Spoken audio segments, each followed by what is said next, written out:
Admit card জাল করে অন্যের হয়ে পরীক্ষা দিতে এসে পরীক্ষকের হাতে ধরা পড়ল এক ভুয়ো পরীক্ষার্থী। শুক্রবার এই ঘটনাকে ঘিরে ব্যাপক চাঞ্চল্য তৈরি হলো মালদার চাঁচল কলেজে। জানা গেছে, গৌড়বঙ্গ বিশ্ববিদ্যালয়ের অধীনস্থ কলেজগুলিতে বিএ জেনারেলের 5th সেমিস্টারের বাংলা বিষয়ের পরীক্ষা ছিল শুক্রবার। সেই পরীক্ষায় মানিকচক কলেজের পুষ্পা চৌধুরী নামে এক পরীক্ষার্থীর সিট পড়েছিল চাঁচল কলেজে। কিন্তু পরীক্ষায় পুষ্পা গড়হাজির থাকে, তার পরিবর্তে তার হয়ে পরীক্ষা দিতে আসে সিদ্ধার্থ শঙ্কর দাস নামে এক যুবক। সে নিজেকে পুষ্পা চৌধুরী হিসাবে পরিচয় দিয়ে পরীক্ষায় বসে, কিন্তু শেষ রক্ষা হয়নি, পরীক্ষকদের হাতে ধরা পড়ে যায় সে। তাকে ভুয়ো পরীক্ষার্থী হিসাবে হাতে নাতে পাকড়াও করেন পরীক্ষকরা। আমাদের একটা স্টুডেন্ট এক্সাম শুরু হলে না, স্টুডেন্টের একটা ডিয়ার সিগনেচার করাতে হয়, যেখানে স্টুডেন্টের রোল নাম্বার এবং তার ছবি দেওয়া থাকে। তো ওইটা সিগনেচার করাতে গিয়ে আমার যে সহকর্মী যিনি ছিলেন আদিলদা, তো উনি নাম ডাকলেন যখন, তো দেখতে পেলেন যে একটা ছেলে বলছে আমি পুষ্পা চৌধুরী। তো নামের সাথে একটু গন্ডগোল হলো। তারপরে যখন ওকে জিজ্ঞাসা করা হলো ছবির সাথে তো মিলছে না, হঠাৎ এরকম কেন? তো তখন বলছে যে স্যার আমার ইউনিভার্সিটিতে একটা গন্ডগোল হয়েছে, একটা মেয়েকে দিয়ে আমি পাঠিয়েছিলাম, তো সে গন্ডগোল করেছে, আমি ওটা ঠিক করে নিব। স্যার বললেন কবে ঠিক করবি? তো বলছে এই পরীক্ষাটা পাস হয়ে যায় তারপরে করে নিব, গ্র্যাজুয়েশন কমপ্লিট হয়ে গেলে করে নিব। তখন আমাদের সন্দেহ হয়। আমি বললাম বিষয়টা বন্ধ রেখে আগে টিআইসি স্যারকে জানানো উচিত আমাদের, স্যার যেটা ব্যবস্থা করবেন তারপরে আমরা ভেবে দেখব। তো সিগনেচার না করিয়ে আমরা টিআইসি স্যারের কাছে যাই, স্যারকে গিয়ে বলাতে স্যার তখন বললেন যে যেহেতু আমাদের কাছে ওর যে অ্যাডমিটটা ছিল, সেই অ্যাডমিটে যে ছেলেটি পরীক্ষা দিচ্ছে তার ছবি লাগানো, নিচে নাম হচ্ছে পুষ্পা চৌধুরী। তো যখন অ্যাডমিটটা ইউনিভার্সিটির সাইট থেকে বের করা হলো, কিন্তু ওখানে মেয়েটারই ছবি দেওয়া আছে, যেটা আমাদের ডিআরের ছবিটা দেওয়া ছিল, সেই ছবি দেওয়াই অ্যাডমিট বেরিয়েছে।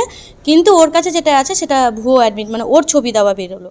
ভুয়ো পরীক্ষার্থী হিসাবে পরীক্ষকদের হাতে ধরা পড়ার পর সিদ্ধার্থ শঙ্কর দাস নামে ওই যুবক দাবি করে সে তার বোনের হয়ে পরীক্ষা দিতে এসেছিল। তার বোন অসুস্থ রয়েছে, তাই বোনের অ্যাডমিট কার্ড জাল করে সে পরীক্ষায় বসেছিল। Manikchak college student. কার হয়ে পরীক্ষা দিতে এসেছিল? বোনের হয়ে। কি নাম বলে? পুষ্পা চৌধুরী।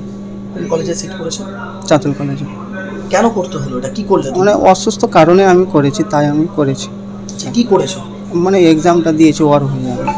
অ্যাডমিট কার্ড জাল করেছো? মানে ছবি বসিয়েছিলাম। কেন, কিভাবে অ্যাডমিট কার্ডটা জাল করলে? জেরক্স কপি করে। জেরক্স কপি করে?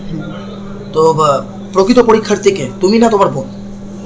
এখন প্রকৃত পরীক্ষা তো আমি হিসাবে আমার বউ পাই, তাই ওর জন্য আমি দিয়েছি পরীক্ষাটা। ও কি অসুস্থ? অসুস্থ। কতদিন ধরে? আজ 2-3 দিন ধরে অসুস্থ আছে। কি হয়েছিল ওর? ওর জ্বর আছে, মাথা ব্যথা, পায়খানা, বমি হচ্ছে। কলেজকে জানাও? না, জানাইনি। কেন? কেন? এটা অন্যায় না যে একজন পরীক্ষার্থী সে পরীক্ষা দিল না, তার হয়ে অন্য কেউ দিল? হ্যাঁ, অন্যায় এটা। ভুয়ো পরীক্ষার্থী ধরা পড়ার ঘটনায় এদিন চাঁচল কলেজে জোর চাঞ্চল্য তৈরি হয়। চাঁচল কলেজের ভারপ্রাপ্ত অধ্যক্ষ জানান, পরীক্ষা চলাকালীন পরীক্ষক এক ভুয়ো পরীক্ষার্থীকে ধরেছেন। তাই গোটা বিষয়টি তারা প্রথমে বিশ্ববিদ্যালয় কর্তৃপক্ষকে জানান, পরে পুলিশে খবর দেন। পুলিশ আসলে ভুয়ো পরীক্ষার্থীকে তারা পুলিশের হাতে তুলে দেবেন। আমাদের গৌড়বঙ্গ বিশ্ববিদ্যালয়ে 5ম সেমিস্টারের পরীক্ষা চলছে চাঁচল কলেজে। গাওয়ের সেন্টার বাইবেল কলেজ থেকে এখানে পরীক্ষা দিতে এসেছি। পরীক্ষা চলাকালীন আমাদের ইনভিজিলেটরের হাতে একটা ফ্রড কেস ধরা পড়ে, ইম্পারসেশন, চিটিং বাই ইম্পারসেশন। ব্যাপারটা পরীক্ষা শুরুর সময় আমাদের পরীক্ষার মেকানিজম যেরকম আছে, আমি ভারপ্রাপ্ত অধ্যক্ষ, সঙ্গে আমাদের একটা পরীক্ষার পরিচালনার জন্য একটা টিম থাকে এবং ঘরে ইনভিজিলেটর থাকে। ইনভিজিলেটররা প্রথমেই তাদের অ্যাডমিট কার্ডের সঙ্গে তাদের অ্যাটেন্ডেন্স রেজিস্টার এবং তার ফেস এবং এগুলো সম্পূর্ণ মিলিয়ে তারপরে তাকে পরীক্ষা বসার অনুমতি দেওয়া হয়। পরীক্ষা শুরু হয়, শুরুতেই তখন দেখা যায় যে অ্যাটেন্ডেন্স রেজিস্টারে একটা ছোট্ট একটা ছবি, সেখানে একটা মেয়ের ছবি আছে এবং আমি যা ইনভিজিলেটরদের কাছ থেকে শুনেছি, তারপরে আর অ্যাডমিট কার্ডে দেখা যাচ্ছে একটা ছেলের ছবি। এখন তার বিভিন্ন রকম আর্গুমেন্ট যে এটা ইউনিভার্সিটির ভুল আছে, ওটা ঠিক করে নেওয়া হবে, অমুক তমুক এসব শুনেছে। তবুও আমার কাছে সঙ্গে সঙ্গে এটা ইনফর্ম হয়। আমি ব্যাপারটা সঙ্গে সঙ্গেই মানে 1 সেকেন্ডও দেরি না করে আমি কন্ট্রোলার অফিসকে জানাই যে আমাদের এই ধরনের একটা সমস্যায় পড়েছি, আপনি প্লিজ সহযোগিতা করুন, সমাধান করেন ব্যবস্থা, আর কী করবো বলুন।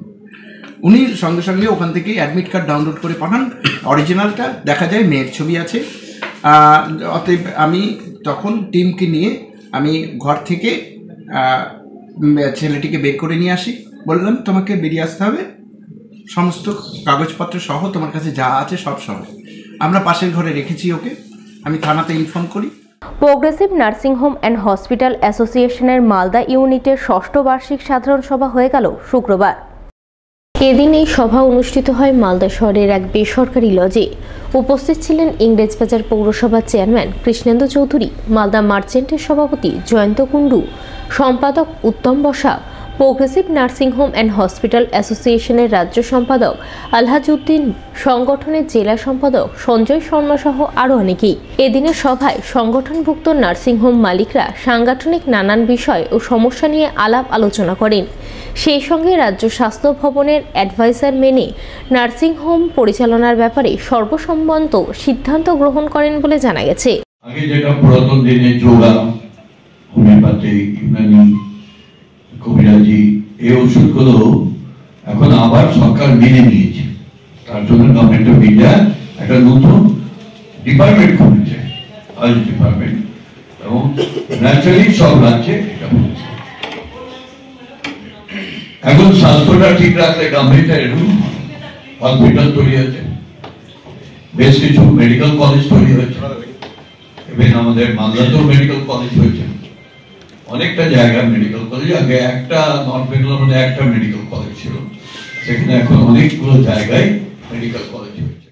অ্যাসোসিয়েশনের 6th অ্যানুয়াল জেনারেল মিটিংটা আজকে আমরা করেছি, সেটা আজকে হোটেল আপ্যায়নে আমাদের হচ্ছে।